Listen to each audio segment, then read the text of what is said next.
Y pues bueno, hablando de historias, pues vamos a contarles algo de la historia personal, de cómo fue que yo conocí a mi padre.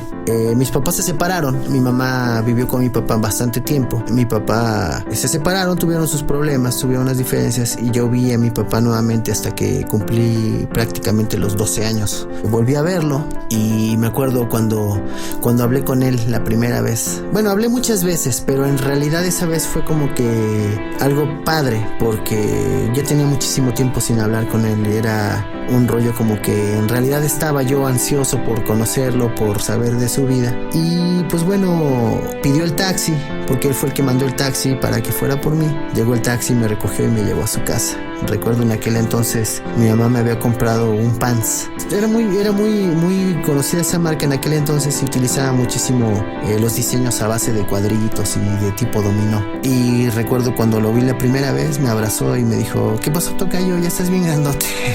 Eso fue, estamos hablando del año del 91. Estaba yo entrando en segundo año de secundaria. Tenía 12 años. Estaba apenas en la flor de mi niñez prácticamente. Y recuerdo que pasé prácticamente una semana sin ir a la escuela. Me quedé con mi papá ahí en su casa y me llevó a comprar ropa. De hecho, él acostumbraba muchísimo mandar a sus asistentes. En aquel entonces Nacho Uribe era el que tenía la encomienda pues de llevarme a comprar ropa, y me llevaban a comprar ropa, me llevaban a comprar comida, porque en ese entonces mi papá estaba viviendo solo. Posteriormente, ahí precisamente mi papá vivía cerquita de los edificios que están ahí en Saturnino Herrán, precisamente donde está el Teatro Silvia Pinal, ahí en Insurgentes atrásito. Para mí era toda una delicia irlo a visitar y estar ahí con él, porque pues bueno, platicábamos de la música. Mi papá fue la primera persona que me inculcó el gusto por la poesía. Mi padre me enseñó a leer poesía de un poeta muy famoso que a él le gustaba muchísimo, que se llamaba Jalil Gibran. E incluso me enseñó a cómo agarrar el libro, porque yo lo agarraba con las dos manos y él me enseñó a poner la mano en medio y a dictar con la derecha y a leerle. Yo creo que esas son de las cosas que nunca me voy a olvidar. Él me enseñó a tocar las tumbadoras, nada más que él me enseñó a tocar al revés, porque él era zurdo,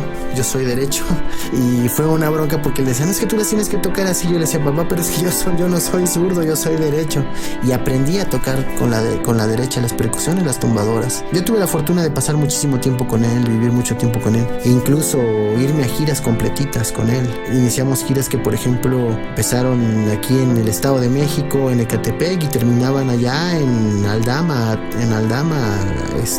Juárez, ¿no? O Sonora, o sea, rollos bien largos. Eran vacaciones prácticamente. Yo faltaba muchísimo en la escuela. Yo la secundaria, el segundo de secundaria lo terminé pésimo. Me aventé como 10 extraordinarios en realidad, y afortunadamente pues como nunca fui mal estudiante, pues me fue muy bien. Pero yo vi el surgimiento de sus discos La Fiera. Para mí, ya había grabado el disco de La Fiera, y para mí era un placer escuchar ese disco. Yo creo que es de los discos que siempre, de su discografía más actuales, esos discos ya los grabó con BMG. Y me acuerdo que para mí era de lo más bonito que había sacado, porque no se parecía nada a la música que tocaba anteriormente. Yo en un principio la música que él tocaba antes se me hacía algo rara, porque pues era música más romántica, y conforme fue evolucionando musicalmente, pues fue cambiando su rollo completamente. Me siento muy orgulloso de haber visto nacer el disco de El Sirenito, y me siento muy orgulloso de poder decir que la canción del Sirenito me la compuso a mí, principalmente la frase de la canción en donde dice: un niño de 12 años con su cara de angelito, porque fue la edad en la que yo lo conocí. Para mí era un placer poder convivir tantas cosas con él. En las navidades en las que él acostumbraba a quedarse solito en casa, yo me la pasaba con él y hacíamos de cenar, llegaban visitas. Me acuerdo precisamente un 31 invitó a varias de sus amigas a la casa y a bailar y a disfrutar de la noche, y yo creo que son cositas que yo tuve la oportunidad de convivir con él, conocerlo a nivel personal, que es de cierta forma, pues bueno, tan libre como un padre le puede decir las cosas a su hijo. Yo creo que él se abría hasta cierto punto conmigo, y yo me siento orgulloso de haber podido escucharlo en sus momentos de debilidad, pues de haberlo visto llorar por tristeza, por acordarse de mi abuela, de mis abuelos, de mi tío, ¿no? De mi tío Berardo, que fue el tío, yo creo que su hermano, el que más quiso, y de poder haber convivido precisamente pues con mis hermanos. Me acuerdo cada 5 de marzo, mi hermano Bruno es del 6 de marzo, y siempre nos llevaba a comer a un...